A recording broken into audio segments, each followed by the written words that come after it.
नहमदुहु व नुसल्ली अला रसूलिहिल करीम अम्मा बाद फ़अऊज़ु बिल्लाहि मिनश्शैतानिर रजीम बिस्मिल्लाहिर रहमानिर रहीम। चतराल से मोहतरम यहया साहब ने सवाल किया है।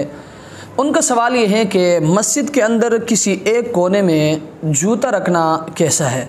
उनका कहना ये कि बाज़ लोग वो मस्जिद में आते हैं तो चोरी के डर से वो जूते उठाकर मस्जिद के किसी एक कोने में रखते हैं, तो अज़रूरी शरीयत इसका क्या हुक्म है। तो याद रखें, नमाजी का जूता अगर पाक है और कोई गंदगी और निजासत लगी हुई नहीं है तो उस सूरत में चोरी के खौफ से इनको मस्जिद के किसी एक कोने में रखने में अज़रूरी शरीयत इसमें कोई हर्ज नहीं है।